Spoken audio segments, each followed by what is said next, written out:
దేవుడు మీ అందరికీ నూతన సంవత్సరములో నూతన బలము శక్తిని మీకు దయచేయునుగాక. దేవునికి స్తోత్రము. హల్లెలూయా. దేనివల్ల మీరు బలహీనులై ఉన్నారో ఆ బలహీనతలో మీకు బలము దయచేయునుగాక. దేవునికి స్తోత్రము. హల్లెలూయా. చూడండి, కీర్తన గ్రంథము 119:18 వచనాన్ని తీసుకుందాం. నీ వాక్యమును బట్టి నేను నీ ధర్మశాస్త్రమునందు ఆశ్చర్యమైన సంగతులను చూచినట్లు నా కన్నులు తెరువుము. నా కన్నులను నీవు తెరువుము. నేను భూమి మీద పరదేశినై ఉన్నాను. నీ ఆజ్ఞలు నాకు మరుగు చేయకము. నీ న్యాయ విధుల మీద చాలు. నేను నీ ధర్మశాస్త్రమందు ఆశ్చర్యమైన సంగతులను చూసునట్లుగా నా కనులను నీవు తెరువుము. దావీదు ఏమంటున్నాడు చెప్పండి? అయ్యా, నీ ధర్మశాస్త్రములో దాగి ఉన్న ఆశ్చర్యమైన సంగతులను నాకు మరుగుగా ఉన్నాయి, వాటిని నాకు నీవు ఏమన్నా చెప్పండి, నా కన్నులు తెరువుము. నీ ఆశ్చర్యమైన సంగతులు చూసినట్లుగా నా కన్నులను తెరువుము. నేను భూమి మీద పరదేశినై ఉన్నాను. నీ ఆజ్ఞలకు మరుగు చెయ్యనీయకము. దేవునికి స్తోత్రము. అలా నీ ఆజ్ఞలు నాకు ఎన్నడూ మరుగు చెయ్యవద్దు. వాటిని వినగలిగే శక్తి నాకు దయచేయి. నీ ధర్మశాస్త్రములో దాగి ఉన్న రక్షణ ఆనందము నా కనులకు మరుగు చేయవద్దు. నీ రక్షణ ఆనందము నాకు కనుపరుచు. నీ వాక్యములో ఉన్న శక్తిని నేను గ్రహించాలి.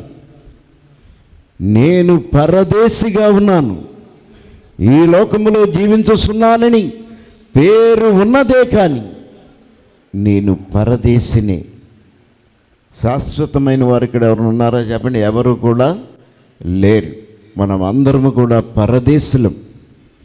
ఎప్పటికైనా ఈ యాత్ర ముగించి ప్రభు సన్నిధిలో తాను ఏర్పాటు చేసిన స్థలానికి మనం అందరం కూడా వెళ్ళాలి. కనుక ఆ సంగతులు, ఆ యొక్క శక్తివంతమైన ఆజ్ఞల ద్వారా మా కొరకు సిద్ధపరిచిన ఆశ్చర్యమైన సంగతులు నా కనులకు వాటిని ఏమన్నా చెప్పండి తెలియచేయి. నేను చూడాలి.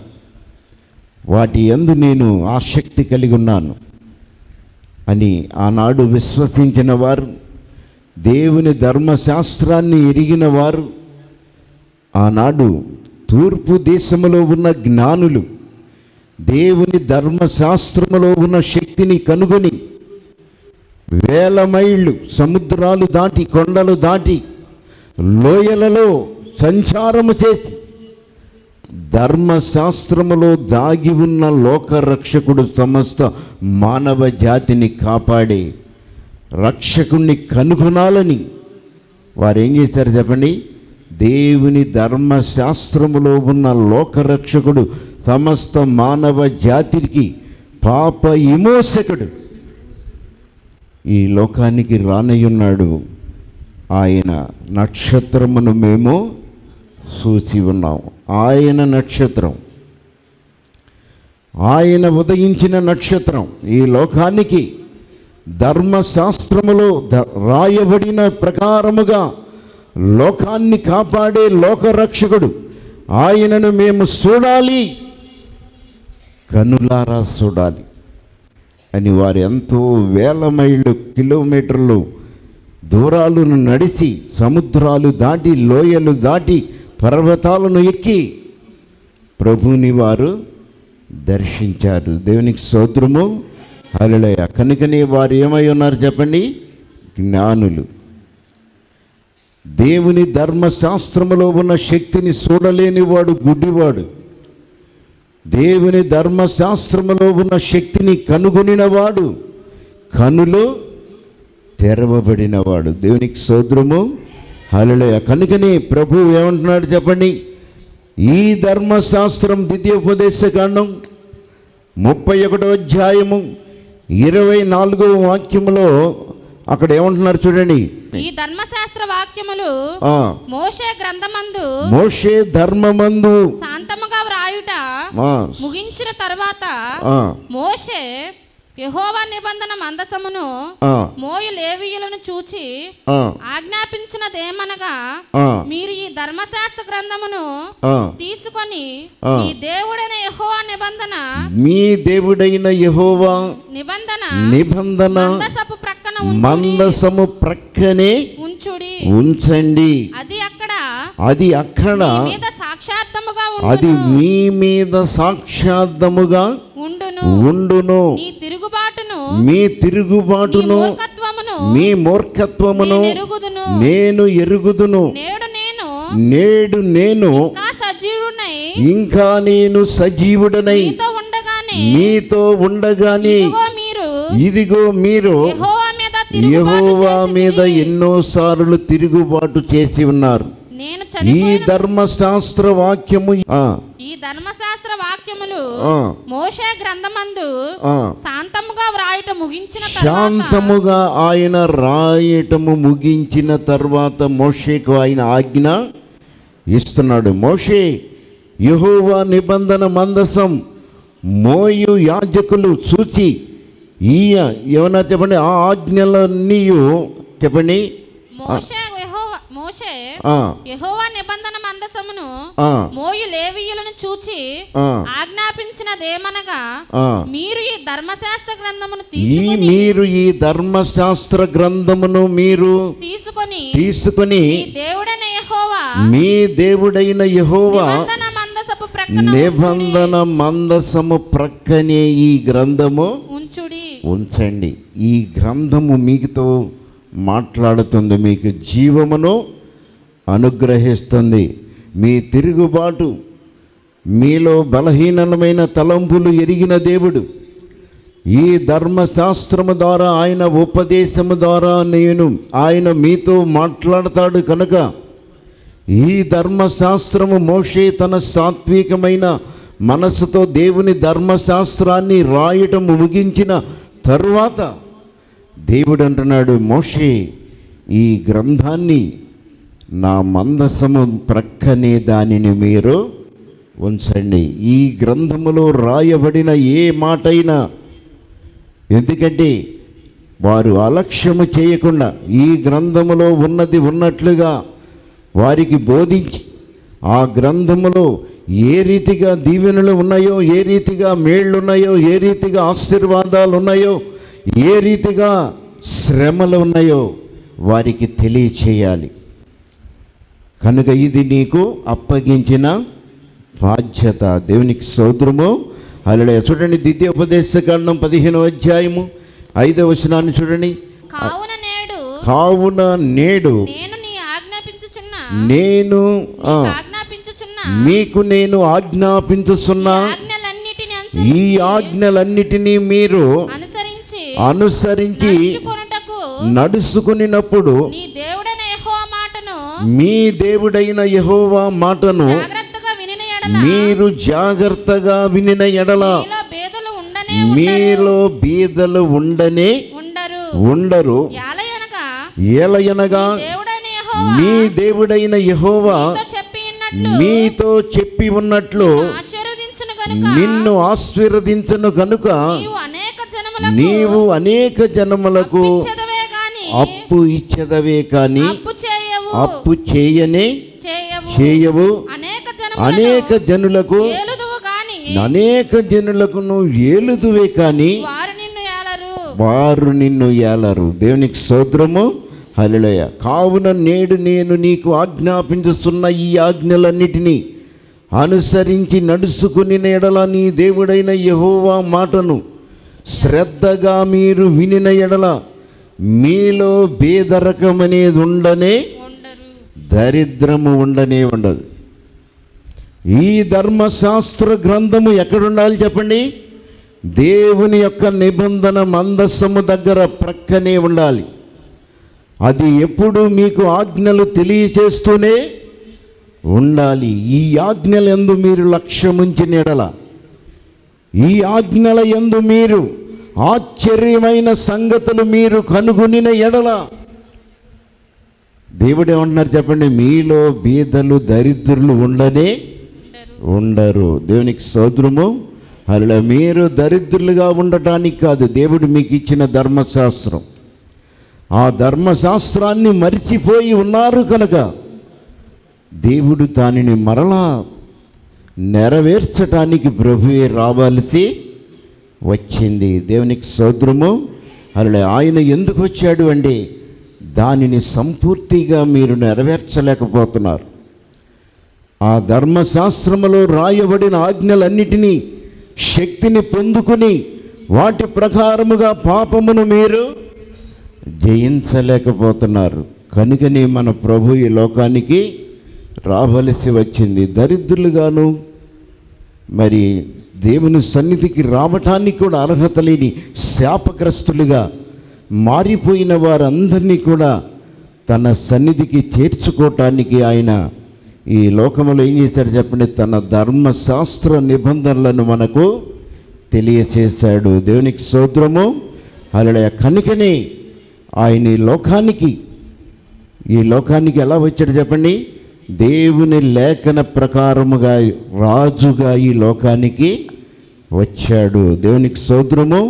అలా చూడండి, మత్తయి సువార్త 2వ అధ్యాయము 1వ వచనములో, తూర్పు దేశములో ఉన్న జ్ఞానులు రాజైన హేరోదు దినముల యందు యూదయా దేశపు బెత్లెహేములో యేసు పుట్టిన పిమ్మట ఇదిగో తూర్పు దేశపు జ్ఞానులు, తూర్పు దేశములో ఉన్న జ్ఞానులు యెరూషలేములోనికి వచ్చి యూదుల రాజుగా పుట్టినవాడు ఎక్కడ ఉన్నాడు, మేము తూర్పు దిక్కున ఆయన నక్షత్రమును మేము చూచి ఆయనను పూజించటానికి వచ్చి ఉన్నాం అని చెప్పిరి. ఆయనను పూజించటానికి వచ్చామే. ఎలా వచ్చారు చెప్పండి, తూర్పు దేశములో ఉన్న జ్ఞానులు. మేము తూర్పు దేశములో ఉన్నప్పుడు ఆయన నక్షత్రమును మేము చూసి ఉన్నాం. ఆయన నక్షత్రము ఆకాశములో దేవుని నక్షత్రం మాకు కనబడింది. ఆయన ఈ లోకానికి రానయ్యున్న దేవుడు.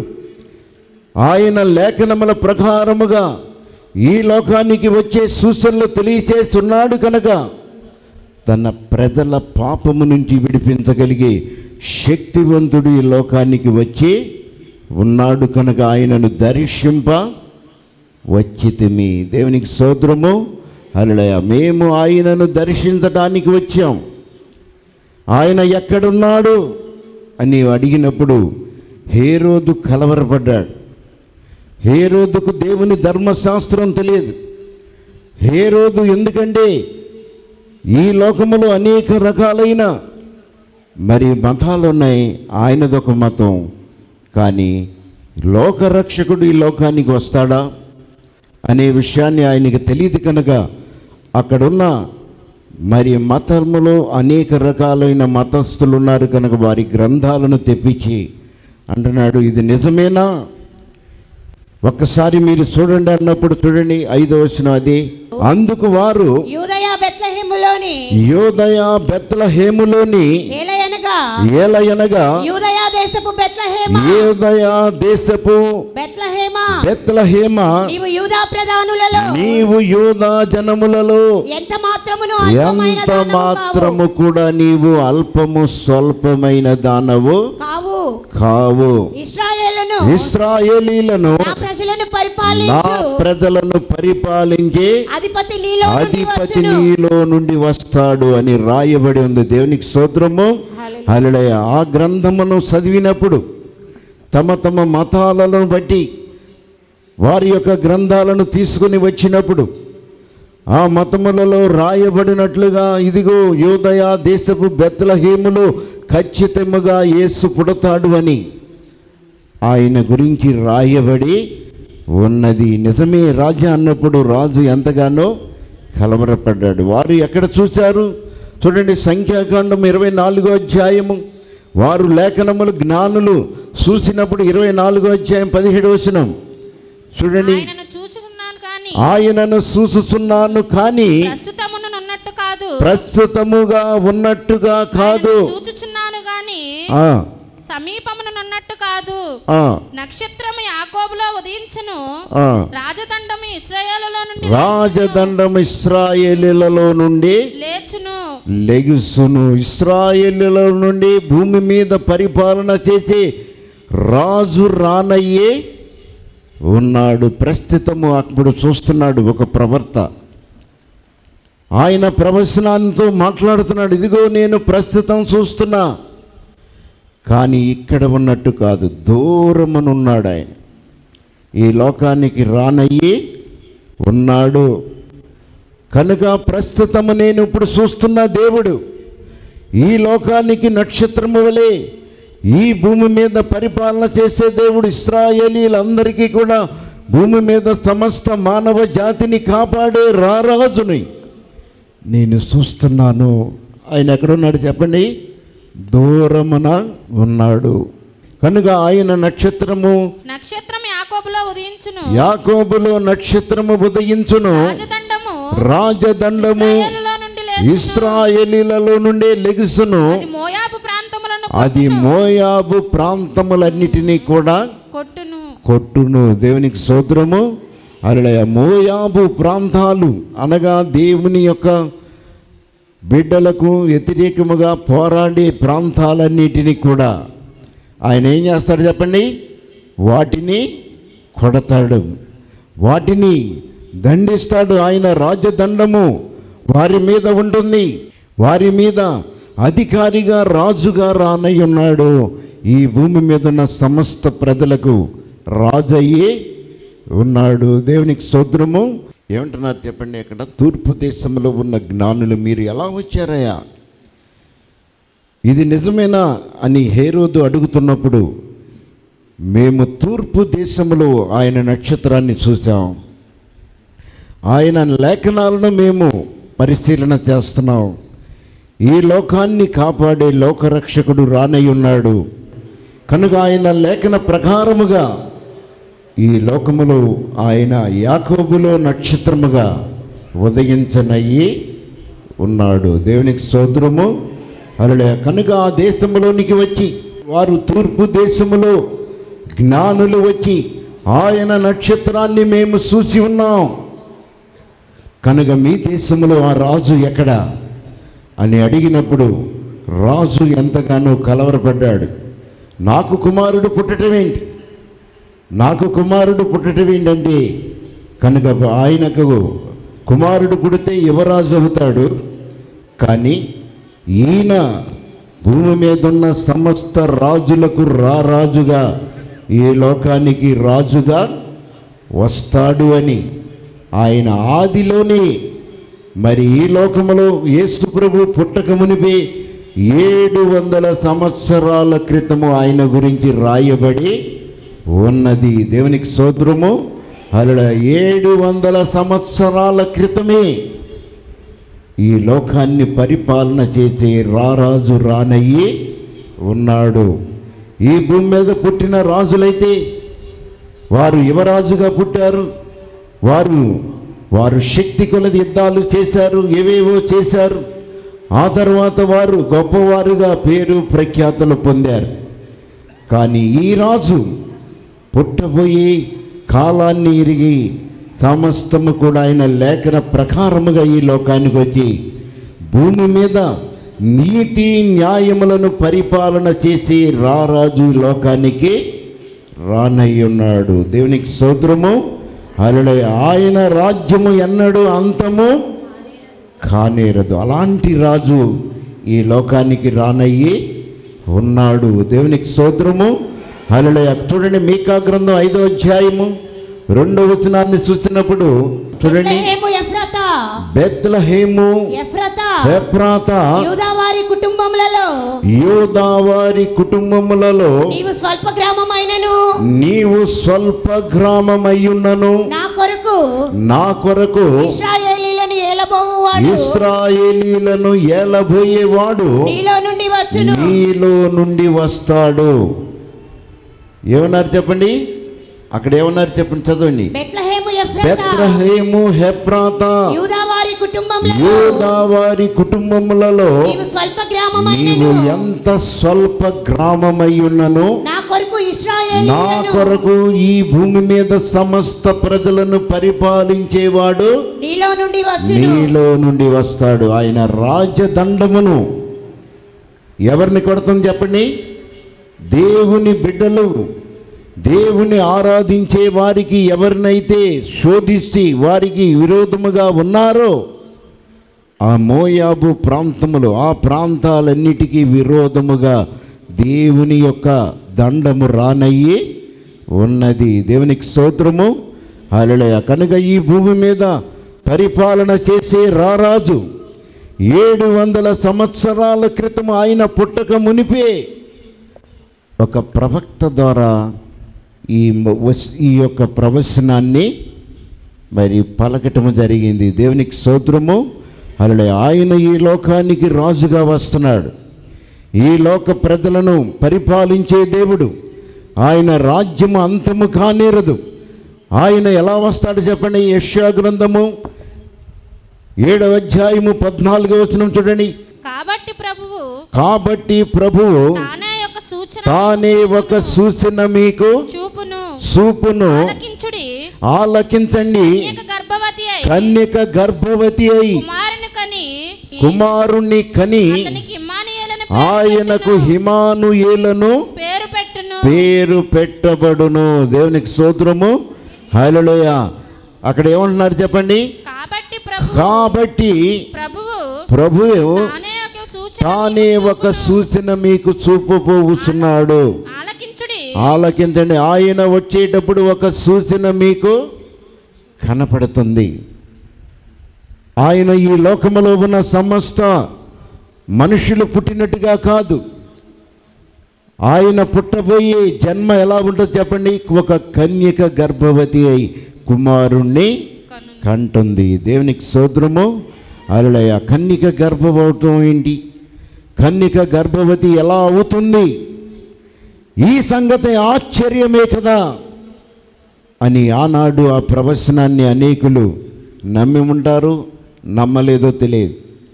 కానీ లోకాన్ని పరిపాలించే లోకరక్షకుడు ఈ లోకానికి మనుషులు పుట్టినట్లుగా కాకుండా, రాజులు పుట్టినట్లుగా కాకుండా, ఈ భూమి మీద పుట్టిన సమస్త మనుషులు పుట్టినట్లుగా కాకుండా ఆయన జన్మ ఎలా ఉంటుంది చెప్పండి? కన్యక గర్భవతి అయి కుమారుణ్ణి కనును. దేవునికి స్తోత్రము, హల్లెలూయా. ఆ సూచన మీరు కన్నులారా చూస్తారు, తప్పకుండా చూస్తారు. కనుక ఆయన సూచన ఈ లోకములో సమస్త మానవ జాతిని కాపాడే దేవుడు. ఆయన భుజముల మీద ఏముంది చెప్పండి? యెషయా గ్రంథము చూడండి 9వ అధ్యాయము 6వ వచనము. ఏలయనగా మనకు శిశువు పుట్టును, మనకు కుమారుడు అనుగ్రహింపబడెను. ఆయన భుజము మీద రాజ్యభారమున్నది.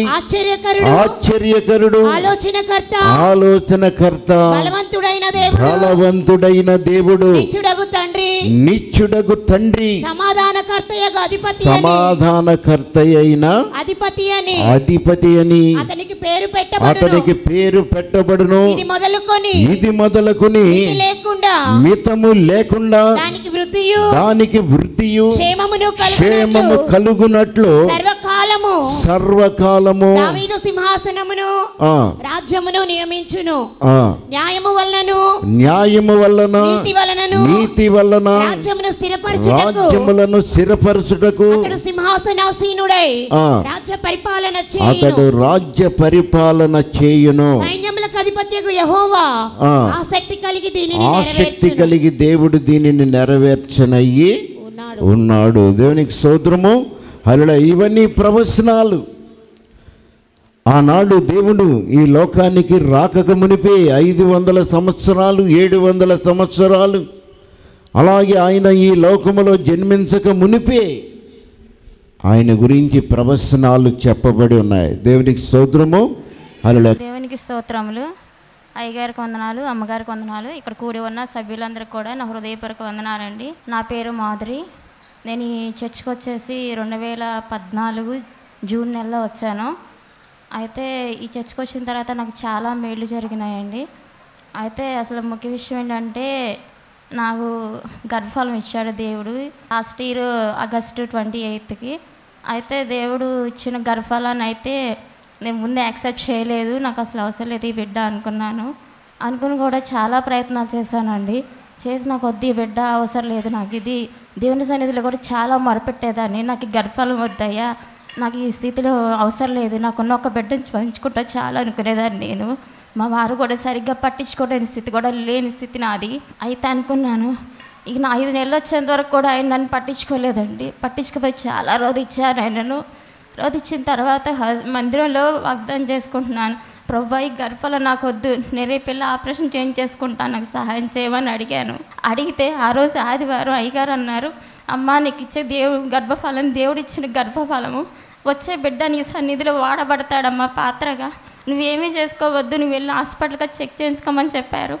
అయితే దేవుడు అయ్యగారి రూపంలో నాకు ఆ మాట వెలువచ్చారని నేను ఆశించానండి. అయితే ఒక దేవుని మాట అయ్యగారు ఒక మాట చెప్తేనే నేను ఇంకప్పుడు గర్భఫలం నిలుపుకోవాలని ఆశపడ్డాను. నాకైతే అవసరం లేదు, దేవుని పరిచర్లో వాడబడతాడు కాబట్టి ఆ బిడ్డ కావాలనుకున్నానండి. 7వ నెల వచ్చేంత వరకు కూడా బాగానే చూసుకున్నారు. తర్వాత 7వ నెల వచ్చేసిన తర్వాత నాకు కొంచెం సీరియస్గా ఉండి హాస్పిటల్లో ఒక 20 డేస్ వరకు ఉన్నానండి. తర్వాత దేవుడు ఏం చేస్తున్నాడు, అప్పటి నుంచి నా పట్ల మా భర్తకు కొంచెం కేర్ కలిగింది, జాగ్రత్తగా చూసుకున్నారు. పోయిన నెల 5వ తారీఖునైతే నేను ఈ సన్నిధిలోకి వచ్చి ప్రభుబల తీసుకుంటానా లేదా అని ఆలోచించాను. అయితే ఫస్ట్ ఉపవాస ప్రార్థన ఉండాలి కదా అని శనివారం అంతా ఉపవాసం ఉండి ప్రభు సన్నిధిలో చేతులు చాపి ప్రభుబల తీసుకున్నానండి. నేను ఆ రోజు అయ్యగారి చేతుల మీద ప్రభుబల తీసుకుని ఇంటికి వెళ్ళిపోయిన తర్వాత ఒకటే పెయిన్స్ వస్తున్నాయి నాకు. అవి ఎందుకు వస్తున్నాయి అంటే అవి వాత నొప్పులు అన్నారు, కానీ హాస్పిటల్లో నాకు డేట్ ఈ నెల 30కి ఇచ్చారు. దాంతో నేను చాలా అశ్రద్ధ చేశానండి. ఆ పెయిన్స్ వచ్చేటప్పటికి చాలా అసలు తట్టుకోలేని స్థితి వచ్చింది. ఉదయం సాయంత్రం 4 గంటల నుంచి పెయిన్స్ వస్తుంటే తట్టుకుని అలాగే ఉన్నానండి. రేపు వెళ్ళి హాస్పిటల్లో చెక్ చేయించుకోవచ్చు, ఈరోజు ఆదివారం కదా అని అలా అనుకున్నాను. అయితే ఆదివారం రాత్రి 11:30 టైంకి తట్టుకోలేని విపరీతమైన పెయిన్స్తో బాధపడుతున్నాను. ఇక తట్టుకోలేక మా వారిని లేపి ఇలా జరుగుతుంది, నేను ఉండలేకపోతున్నానంటే పక్కన కోటేశ్వరావుని తీసుకొని హాస్పిటల్కి వెళ్ళానండి. హాస్పిటల్కి వెళ్ళిన తర్వాత వాళ్ళు నన్ను అసలు కేర్గా తీసుకోవట్లేదు, అసలు వాళ్ళు ట్రీట్మెంట్ అనేది స్టార్ట్ చేయట్లేదండి గవర్నమెంట్ హాస్పిటల్లో. నాకు చాలా భయం వేస్తుంది. ప్రభువా కాపాడు, ఈ బిడ్డ నువ్వు ఇచ్చిన బిడ్డ అని చెప్పావు కదయ్యా, నాకేమవుతుందని తెలియట్లేదు, తట్టుకోలేని స్థితిలో ఉన్నాను ప్రభు అని చెప్పేసి ఎంతో రోధిస్తున్నాను నేను. అయితే ఓ అరగంటకు వాళ్ళు వచ్చేసి నీకు ఆపరేషన్ పడిద్దామా, ఆపరేషన్ తీసుకెళ్ళారండి. తీసుకెళ్ళిన తర్వాత అక్కడ వాళ్ళు బేబీని తీసి 2:50 నిమిషాలుగా బేబీని ఆపరేషన్ చేసి తీసి నాకు చూపించారు. అమ్మ నీ ప్రభువునికి పుట్టాడు చూసుకోమని చూపించారండి.